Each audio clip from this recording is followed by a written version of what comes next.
स्वागत है आपका एच एजुकेशन हिंदी में। इस वीडियो में हम लोग मार्केट सेगमेंटेशन को पढ़ेंगे।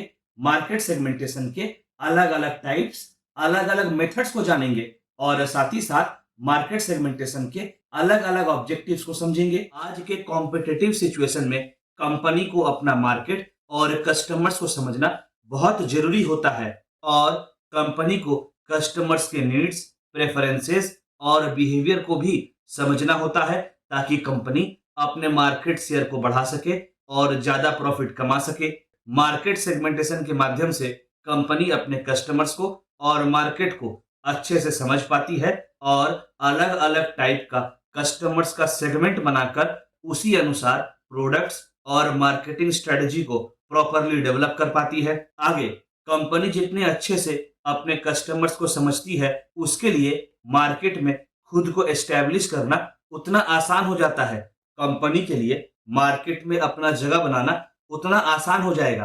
कंपनी कस्टमर्स को समझने के लिए अलग अलग मेथड्स, अलग अलग अप्रोच का सहायता ले सकती है और मार्केट सेगमेंटेशन एक वैसा ही अप्रोच है जो कंपनी को अपने मार्केट और कस्टमर्स को समझने में हेल्प करता है।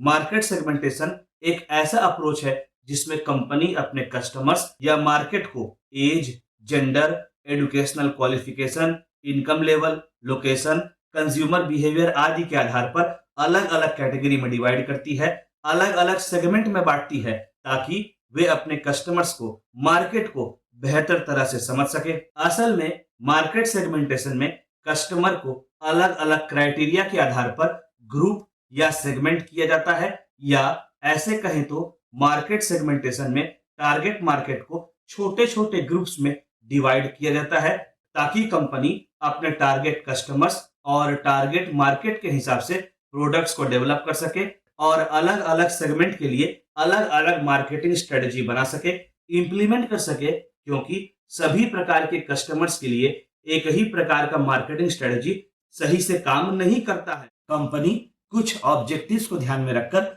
मार्केट का सेगमेंटेशन परफॉर्म करती है। चलिए आगे बढ़ते हैं और मार्केट सेगमेंटेशन के ऑब्जेक्टिव्स को पढ़ते हैं। पहला ऑब्जेक्टिव है इंप्रूविंग अंडरस्टैंडिंग। मार्केट सेगमेंटेशन का one of the main objective होता है अपने कस्टमर्स को बेहतर तरह से समझना और अपने कस्टमर्स की नीड्स, प्रेफरेंसेस, रिक्वायरमेंट्स से रिलेटेड अंडरस्टैंडिंग को डेवलप करना। जब कंपनी मार्केट को डेमोग्राफी के हिसाब से, ज्योग्राफी के हिसाब से, साइकोग्राफी के हिसाब से अलग अलग सेगमेंट्स में डिवाइड करती है तो वह अलग अलग प्रकार के कस्टमर्स के ग्रुप को, कस्टमर्स के सेगमेंट को समझ पाती है। इसी समझ की सहायता लेकर कंपनी कस्टमर्स के रिक्वायरमेंट्स के हिसाब से, नीड्स के हिसाब से, प्रेफरेंसेस के हिसाब से प्रोडक्ट्स डेवलप कर पाती है और कस्टमर्स को प्रोडक्ट्स ऑफर कर पाती है। और इतना ही नहीं, कस्टमर्स के needs, preferences, requirements, interest, purchasing habits आदि को ध्यान में रखकर कंपनी मार्केटिंग स्ट्रेटजीज को डिजाइन कर पाती है और इंप्लीमेंट कर पाती है। अगला ऑब्जेक्टिव है properly applying marketing effort. Market segmentation इसलिए परफॉर्म किया जाता है ताकि कंपनी अपने मार्केटिंग से जुड़े एफर्ट्स को प्रॉपरली चैनलाइज कर सके। जरूरी नहीं है कि मार्केट में सारे कस्टमर्स कंपनी के बनाए प्रोडक्ट्स को परचेज करें। जैसा कि हम लोग जानते हैं कि मार्केट सेगमेंटेशन कंपनी को अपने कस्टमर को पहचानने में, आइडेंटिफाई करने में हेल्प करता है, जिसकी सहायता से कंपनी अपने पोटेंशियल कस्टमर्स के हिसाब से मार्केटिंग एफर्ट को ढाल सकती है, मार्केटिंग एफर्ट्स को डिजाइन कर सकती है। इसके अलावा मार्केट सेगमेंटेशन इसलिए भी परफॉर्म किया जाता है ताकि कंपनी उन कस्टमर्स को आइडेंटिफाई कर सके जो कंपनी के प्रोडक्ट्स को परचेज करना चाहती है। अच्छा, कंपनी जब अपने पोटेंशियल कस्टमर्स को आइडेंटिफाई कर पाती है तो फिर उसी हिसाब से अपने मार्केटिंग एक्टिविटीज को परफॉर्म करती है और बजट एलोकेट करती है। आगे कंपनी अननेसेसरी मार्केटिंग एक्टिविटीज को परफॉर्म करने से बच जाती है और अपने रिटर्न ऑन इन्वेस्टमेंट को मैक्सिमाइज कर पाती है। अगला ऑब्जेक्टिव है enhancing satisfaction of customers. Market segmentation company को यह मौका देता है कि वे अपने प्रोडक्ट्स को कस्टमर्स के हिसाब से कस्टमाइज कर सके। मतलब मार्केट सेगमेंटेशन की सहायता से कंपनी कस्टमर्स के प्रेफरेंसेस और डिमांड्स के हिसाब से प्रोडक्ट्स को डेवलप कर सकती है और कस्टमर्स को ऑफर कर सकती है, जिससे कस्टमर्स के सेटिस्फेक्शन को इनहेंस किया जा सकता है, क्योंकि जब कस्टमर्स को अपने डिमांड और प्रेफरेंस के हिसाब से प्रोडक्ट्स मिलेगा तो कस्टमर्स कंपनी से सेटिस्फाइड होगा। हाँ, यहाँ हम लोग यह मानकर चलते हैं कि प्रोडक्ट्स का क्वालिटी कस्टमर्स के एक्सपेक्टेशन को मीट करता है। अगला ऑब्जेक्टिव है गेनिंग कॉम्पिटिटिव एडवांटेज।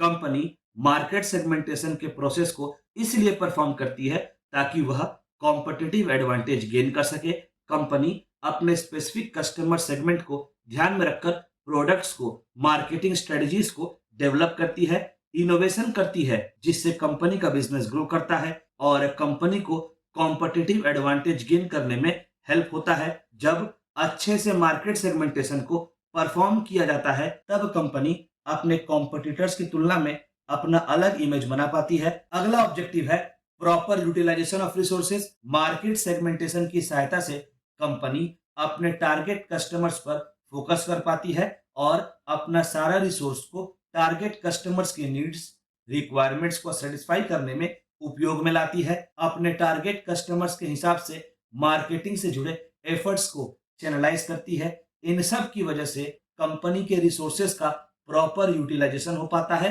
और कंपनी के रिसोर्सेज का वेस्टेज भी नहीं होता। चलिए आगे बढ़ते हैं और मार्केट सेगमेंटेशन के अलग अलग टाइप्स को पढ़ते हैं। पहला टाइप है डेमोग्राफिक सेगमेंटेशन। डेमोग्राफिक सेगमेंटेशन में मार्केट को कस्टमर्स के age, gender, nationality, educational level, family size, occupation, income level आदि के आधार पर बांटा जाता है। इस प्रकार के सेगमेंटेशन में कंपनी यह जानने का प्रयास करती है कि कस्टमर्स उनके प्रोडक्ट्स को कैसे यूज करती है और कस्टमर्स कंपनी के प्रोडक्ट्स के लिए कितना पे करना चाहती है। डेमोग्राफिक सेगमेंटेशन की सहायता से कंपनी को कस्टमर्स के कैरेक्टरिस्टिक्स और बाइंग बिहेवियर के बारे में जानने को मिलता है। कस्टमर्स का बाइंग बिहेवियर का मतलब होता है कस्टमर्स प्रोडक्ट्स को परचेज करने से पहले कौन कौन सा एक्टिविटी परफॉर्म करते हैं। मतलब कस्टमर्स प्रोडक्ट्स को परचेज करने से पहले क्या उसे सर्च इंजन में खोजते हैं, क्या उसे सोशल मीडिया के माध्यम से जानते हैं आदि। अलग अलग सेगमेंट के फीचर्स को अच्छे से समझने के बाद कंपनी उसी हिसाब से मार्केटिंग स्ट्रेटजी को अडॉप्ट कर सकती है ताकि वह पर्टिकुलर सेगमेंट के कस्टमर से प्रॉपरली कनेक्ट कर सके, प्रॉपरली कम्युनिकेट कर सके, जिससे मार्केटिंग से जुड़े एक्टिविटीज का इफेक्टिवनेस बढ़ता है। मतलब कंपनी अपने मार्केटिंग से जुड़े एक्टिविटीज को और भी इफेक्टिव तरह से परफॉर्म कर पाती है। जब मार्केट को एज ग्रुप के हिसाब से बांटा जाएगा तब कंपनी अपने प्रोडक्ट्स को इफेक्टिव तरह से प्लेस कर पाती है। जैसे कपड़ा बनाने वाला ब्रांड टीन एजर्स के लिए एक टाइप का कपड़ा बनाता है, बच्चों के लिए अलग टाइप का कपड़ा बनाता है और बुजुर्गों के लिए अलग टाइप का कपड़ा बनाता है। मतलब अलग अलग एज ग्रुप के इंटरेस्ट को ध्यान में रखकर कंपनी प्रोडक्ट को बनाती है। वहीं दूसरी ओर अगर मार्केट को जेंडर के हिसाब से बांटा जा रहा है तो फिर कंपनी प्रोडक्ट बनाने से पहले मेन और वीमेन के बिहेवियर को समझने का प्रयास करती है और फिर उसी हिसाब से प्रोडक्ट्स को बनाने का, प्रोडक्ट्स को डेवलप करने का प्रयास करती है।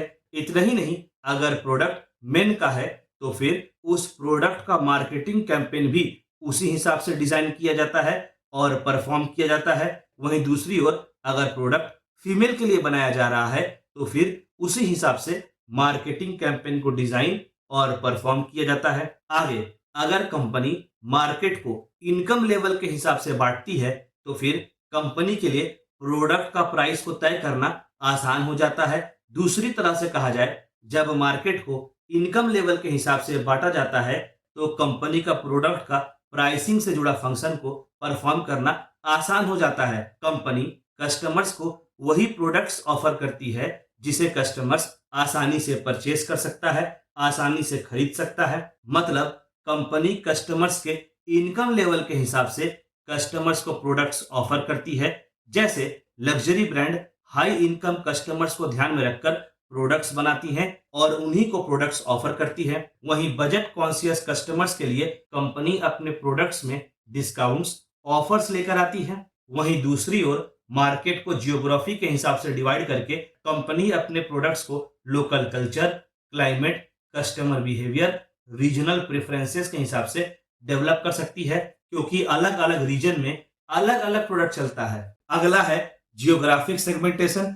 जियोग्राफिक सेगमेंटेशन में मार्केट को लोकेशन के आधार पर बांटा जाता है और मार्केट को बांटते समय climate, population, available natural resources आदि को भी कंसीडर किया जाता है। जियोग्राफिक सेगमेंटेशन में यह अज्यूम कर लिया जाता है कि एक ही एरिया में रहने वाले सारे कस्टमर्स का नीड्स एक जैसा होगा। यह स्ट्रेटजी उन कंपनीज के लिए यूजफुल होता है जो अपने व्यापार को अलग अलग लोकेशंस में एक्सपेंड करना चाहते हैं। जियोग्राफिक सेगमेंटेशन में कस्टमर्स को सिटी के आधार पर, स्टेट के आधार पर, कंट्री के आधार पर, पिन कोड के आधार पर बांटा जा सकता है। जियोग्राफिक सेगमेंटेशन की सहायता से कंपनी अपने प्रोडक्ट्स को जियोग्राफिक एरिया के हिसाब से डेवलप कर सकती है। हम लोग यह बात जानते हैं कि हर एक रीजन का अपना एक फीचर होता है और वहां के कस्टमर्स का अपना यूनिक नीड्स, प्रेफरेंसेस और बिहेवियर भी होता है। जियोग्राफिक सेगमेंटेशन की सहायता से कंपनी इन सब फैक्टर्स को आसानी से समझ पाती है। आगे, जियोग्राफिक सेगमेंटेशन की सहायता से कंपनी लोकल कस्टमर से रिलेटेड मार्केटिंग स्ट्रेटेजी को फ्रेम कर सकती है, डिजाइन कर सकती है और कस्टमर से बेहतर तरह से इंगेज कर सकती है। एग्जाम्पल, आमतौर पर कॉफी बेचने वाले कंपनीज उन जगहों पर अपने प्रोडक्ट को ज्यादा प्रमोट करती हैं जहां का मौसम ठंडा होता है, वहीं दूसरी ओर एसी बेचने वाले कंपनी अपने प्रोडक्ट को वहां प्रमोट करती है जहां का मौसम गर्म होता है। अगला है साइकोग्राफिक सेगमेंटेशन। साइकोग्राफिक सेगमेंटेशन में मार्केट को कस्टमर्स के बिहेवियर और साइकोलॉजी के हिसाब से बांटा जाता है।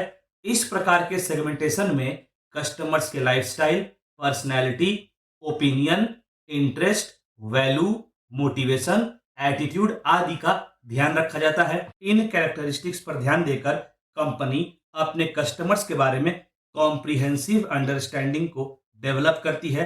दूसरी तरह से कहा जाए तो कंपनी अपने कस्टमर्स को और भी बेहतर तरह से समझ पाती है।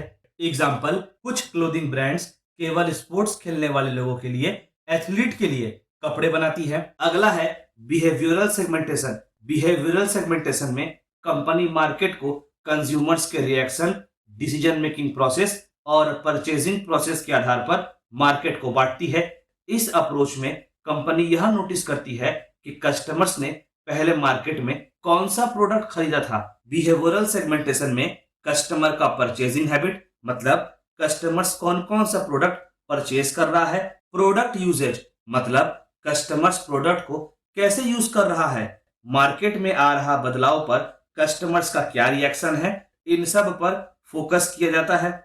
इन सब फैक्टर्स को एनालाइज करके कंपनी कस्टमर से जुड़ा जरूरी इंफॉर्मेशन इकट्ठा कर पाती है और यह जान पाती है कि ऐसा कौन सा फैक्टर्स है जो कस्टमर्स को प्रोडक्ट परचेस करने के लिए मोटिवेट कर रहा है। फॉर एग्जाम्पल, मान लीजिए मार्केट में बहुत सारे कस्टमर्स एक पर्टिकुलर टाइप के कपड़े को परचेस कर रहा है, तो इसे देखकर बाकी कपड़ा बनाने वाले कंपनी मार्केट में वैसे ही कपड़ों को बनाएंगे और सप्लाई करेंगे। मान लीजिए कस्टमर्स के बीच में एक पर्टिकुलर टाइप का गाड़ी बहुत पॉपुलर हो रहा है, तो इसे देखकर गाड़ी बनाने वाली कंपनी ठीक वैसे ही गाड़ी को मार्केट में उतारने का प्रयास करेगी।